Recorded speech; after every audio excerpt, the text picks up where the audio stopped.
Welcome student. 10th स्टँडर्डचा जो आज आपला बोर्ड एक्झामचा पेपर झालेला आहे, तर त्याचे आपण ॲन्सर्स बघायला सुरू करूया. फर्स्ट क्वेश्चन होता rate of GST on essential commodities.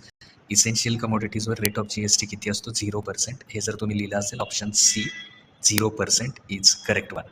Okay.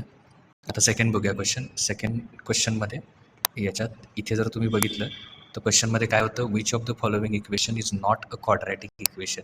यातलं क्वाड्रॅटिक इक्वेशन कुठलं नाही आहे. तर पहिल्या ऑप्शनमध्ये बघितलं तर x² काय होईल? कॅन्सल होईल आणि फक्त एवढंच राहील 4x इज इक्वल टू 11. त्यामुळे option A is not a quadratic equation. Okay, option A त्याच्यामध्ये करेक्ट आहे. त्याच्यानंतर 4x plus 5y is equal to 19. तर वायची व्हॅल्यू फाइंड आउट करायची आहे. तर याच्यात जर तुम्ही एक्सची व्हॅल्यू 1 ठेवली, ओके, 4 1 जा 4 plus 5y is equal to 19 येणार आणि प्लस 4 इकडे येऊन काय होणार? मायनस, म्हणजे 5y is equal to 19 minus 4 म्हणजे 15 येणार. तर वायची व्हॅल्यू किती येणार? 5 3 जा 15 म्हणजे वायची व्हॅल्यू येणार 3.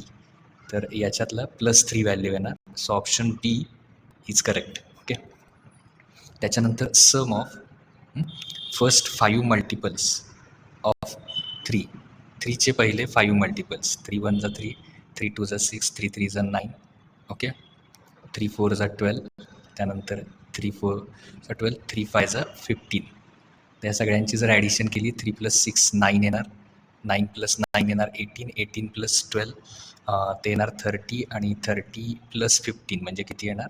45. हे त्याचं करेक्ट आन्सर असणार आहे ऑप्शन ए.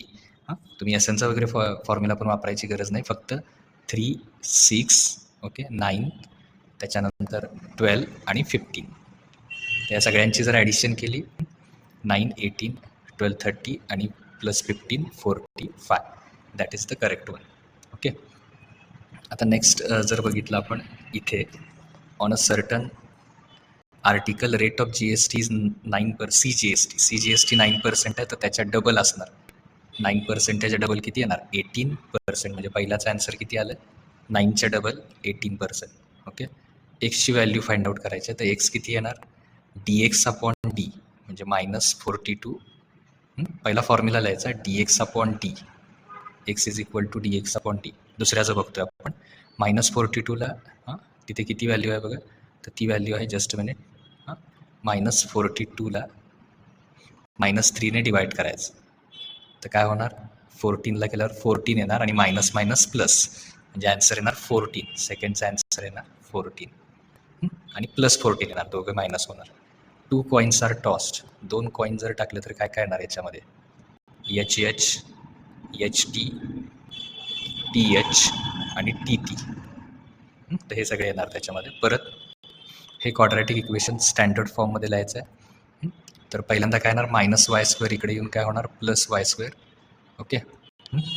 ते झाल्यानंतर इथे लिहितो मी खाली -y² होणार +y² म्हणजे y² 2y तिथेच आहे +2y आणि +10 सुद्धा इकडे येऊन काय होणार? -10 is equal to 0 and that is required.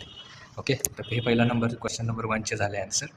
आता क्वेश्चन नंबर 2चे बघूया नेक्स्ट व्हिडिओ.